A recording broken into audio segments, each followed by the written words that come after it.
as a dog breeder, should you or should you not get C-sections for your dogs, right? Should you let them have natural birth? Is one a better option than the other, so on and so forth? Well, stay tuned for this episode of Breeders Hacks. We're going to be talking about if you should or should not get C-sections. Are they worth it, so on and so forth. Stay tuned. You're not going to miss this episode, all right, guys?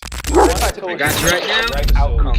What's going on, Bully fam? What's going on, Bully fam? It's your boy, the educator, the scientist, Mr. Double Muscle Line Bulls, bringing you another episode of Breeders Hack. So we got a little bit of a drive, so we figured we'd go ahead and cover this real quick, this topic, right? Like, if you should or should not get C-section. In my opinion, well, actually, forget my opinion for 2 seconds. Some breeds you have no choice. Like bulldogs, English bulldogs, French bulldogs, like, yes, there are exceptions to the rule. People have been lucky and the females have been able to push the puppies out, but just because those are exceptions to the rule doesn't make the rule. So why would you try to go off of an exception? You know what I'm saying? That's like a family of people all being 5 foot and then one child just comes out of nowhere and the child's 7 foot. Are you going to count on that child's children all being 7 foot? Most likely not. So similar scenario, if that makes sense. Just because one person gets lucky doesn't mean you're going to get lucky. Those breeds, it's known that puppies get stuck. So you have to get a C-section. I wouldn't even chance it. So now that leads to my opinion, my perspective. Should you get C-sections? Well, as a breeder, I mean, granted, you're breeding, regardless of whoever the breeder is, right? Whether you're a breeder who gives away all your puppies and doesn't care not 1% at all about, profits and money and so on and so forth, right? You would still want to give every puppy the best possible chance at survival. If there is the potential of a puppy getting stuck, because here's what happens. If a puppy gets stuck while the mother's trying to push the puppies out, not only that puppy can die, that puppy will die if it's stuck long enough. All the puppies behind it can die as well. And you could actually almost also lose the mother. That's what a lot of people don't realize. So from a breeder standpoint, it would make the most sense to eliminate that risk and do a C-section. And I've seen it in all kinds of breeds. Yet again, in some breeds, is it not that common? Yeah, it's not that common. Like, I know in Rottweilers, a lot of them, all they do is natural whelp. They let the females push it out. Borbals, African Mastiffs. A lot of those people, they'll do natural whelps. They'll let the female naturally push the puppies out. Well, I'm going to give you an example. The breeder that I got my African Mastiff from, her litter was of 16. There was 16 puppies in her litter. One puppy got stuck. 5 came out. They made it. They were healthy. I have one of the 5. The rest of them, because one got stuck, the rest of the puppies behind it died. And he took a humongous hit on that litter. So now look at it from a business perspective, because if you want to do this professionally, there is a business perspective involved. So now, even if that C-section saves even one puppy from death, from getting stuck, it was well worth it. I mean, what's the cost of one C-section? Depending on where you're at in the United States, it's probably around somewhere between $1,000 to maybe $2,500. Some places going up as high as maybe $3,500. Even if it just saved one puppy's life, it was worth it. In my opinion, it was worth it. And because you're rolling the dice, you don't know what could have happened.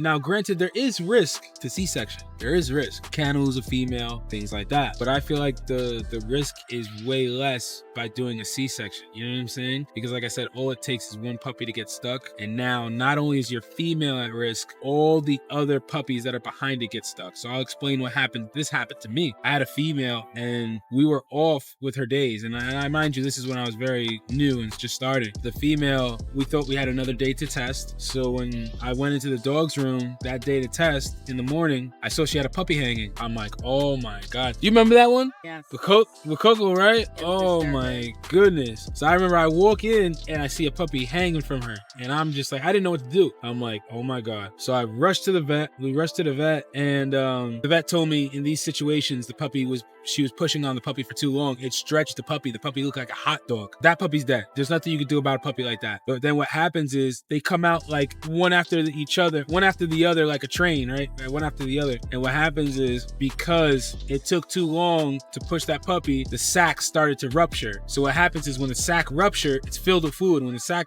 ruptures, the puppy gets all this fluid on the lungs, everything, it dies. Puppy dies. All the puppies behind the puppy, like I said, the one is stuck, die. Yet again, this is very likely in like brachycephalic breeds like bulldogs, French bulldogs, exotic bullies, things like that. But with the other breeds, like that aren't as prone to getting C-sections and stuff, I would say it like this: from a purely business standpoint, you can make more profit essentially if you have more puppies to sell. You can factor in a C-section into your pricing. It's going to ensure you that less likely to lose puppies, which in turn allows you to turn more of a profit, in my opinion. So that's generally like, I think moving forward, and some breeders will disagree with me, and that's okay. This is just my perspective. This is just my opinion. Like, some breeders will disagree with me and feel like, well, if the dog can't have natural puppies, then I don't want it. And I would just say, well, there's plenty of humans who get C-sections, and you don't see people saying, well, they shouldn't have kids because that woman couldn't have a baby naturally. You know, things just do happen, you know? So if we have the technology now to intervene and save those lives of those puppies, why wouldn't we? So I just think as a precautionary measure, I think it'd be worth it. But that's just me. So I challenge you guys, drop a comment down below and let me know what your perspective is on, should you do C-sections, should you do natural whelp, what your experience is, things like that. I have nothing against natural whelp. I think it's really cool. But if you're gonna do it, make sure you get like an x-ray afterwards to make sure all the puppies came out. At least with the C-section done properly, all the puppies are coming out. You don't have to question if there's any puppies left inside of her. Like I said, I'm a big advocate for C-sections. That's what I like. Yet again, I just factor that into my pricing, and it allows us to still turn a profit, and I can sleep a little bit more easier knowing that all the puppies were removed. She didn't get too stressed. She didn't have to stretch a puppy, all that stuff. So anyway, guys, as always, hope this information was helpful. Hope it was useful. Drop a comment down below. And I'll see you guys on the next episode. All right, guys.